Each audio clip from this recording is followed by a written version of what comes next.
నమస్కారం. స్పెన్ న్యూస్ వార్తలకు స్వాగతం. ఏజెన్సీ అందాలకు, పచ్చని అటవీ సంపదకు నెలవైన మారేడుమిల్లి అడవుల్లో వన్యప్రాణుల మనుగడకు ముప్పు పొంచి ఉంది. అమాయక మూగజీవాలను బలి తీసుకునేందుకు కొందరు స్మగ్లర్లు, నేరగాళ్లు పన్నిన భారీ కుట్రను అటవీశాఖ అధికారులు భగ్నం చేశారు. పక్కా సమాచారంతో జరిపిన ఆపరేషన్లో కళ్ళు చెదిరే వాస్తవాలు వెలుగుచూశాయి. అడవిలో వాళ్లు వేసిన మృత్యుభాసాల గురించి తెలిస్తే షాక్ అవ్వాల్సిందే. పోలవరం జిల్లా మారేడుమిల్లి అటవీ ప్రాంతంలో వన్యప్రాణుల వేటగాళ్లు ఆట కట్టించారు ఫారెస్ట్ అధికారులు. అడవి జంతువులను అడ్డంగా నరికివేసేందుకు దుండగులు వేసిన మాస్టర్ ప్లాన్ చూసి అధికారులే విస్తుపోయారు. అటవీ రేంజ్ పరిధిలో ఎక్కడ చూసినా మృత్యుపాశాలే దర్శనమిచ్చాయి. వన్యప్రాణులు సంచరించే మార్గంలో భూమిలో పాతిపెట్టిన ఉచ్చులు, కదలికలను బంధించే ప్రమాదకరమైన ఫుట్లాక్ పరికరాలను అధికారులు గుర్తించి స్వాధీనం చేసుకున్నారు. ఈ తనిఖీల్లో ఏకంగా సుమారు 500 రకాల విద్యుత్ తీగలను అధికారులు రికవరీ చేయడం గమనార్హం. దీన్ని బట్టే వేటగాళ్లు ఎంత భారీ స్కెచ్ వేశారో అర్థం చేసుకోవచ్చు. గత కొంతకాలంగా వన్యప్రాణుల సంచారం ఎక్కువగా ఉన్న ప్రాంతాలపై అటవీశాఖ ప్రత్యేక దృష్టి సారించింది. దీనికోసం ఏకంగా 4 ప్రత్యేక బృందాలను రంగంలోకి దించింది.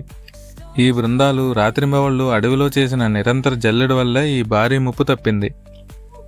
సకాలంలో అడవిలో అమర్చిన ఉచ్చులను గుర్తించి తొలగించడం ద్వారా ఎన్నో వన్యప్రాణుల ప్రాణాలను కాపాడుకోగలిగామని డిఎఫ్ఓ శివకుమార్ తెలిపారు.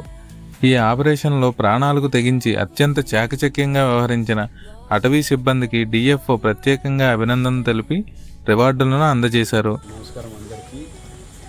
ఈరోజు మనము ఫారెస్ట్లో ఏమైతే స్నేర్స్ అంటే ఉచ్చలు, ట్రాప్స్, అడవి జంతువులు చంపడానికి ఏమైతే పెడతారో దానికి సంబంధించి మన watchers, animal trackers, base camp helpers వీళ్ళందరూ కలిసి చాలా ఎఫర్ట్ పెట్టి వాళ్ళ లైఫ్ని కూడా రిస్క్లో పెట్టి చాలా ఎఫర్ట్తో ఇది చాలా టఫ్ వెదర్ కండిషన్లో, టఫ్ టెరెన్ కండిషన్లో ఇదంతా స్నేర్ తీశారు. ఇది ఎన్నో నెలల నుంచి వాళ్ళు తీస్తే ఈరోజు ఇంత మనం ఒక ప్రదర్శనగా పెట్టి వాళ్ళు చేసిన ఎఫర్ట్ని గుర్తించి రివార్డ్ ఇవ్వబోతున్నాము.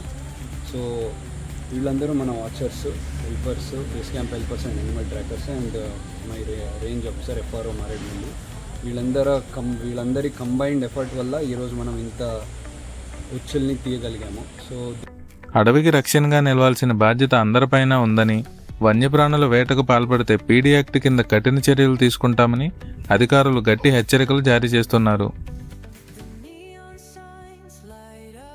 ఇలాంటి మరిన్ని మన్యం ప్రాంతపు తాజా వార్తలు, అప్డేట్స్ కోసం చూస్తూనే ఉండండి మీ స్పెన్ న్యూస్. ఈ వీడియో మీకు నచ్చినట్లయితే దయచేసి లైక్ చేయండి, షేర్ చేయండి మరియు సబ్స్క్రైబ్ చేసుకోవడం మర్చిపోకండి. ధన్యవాదాలు.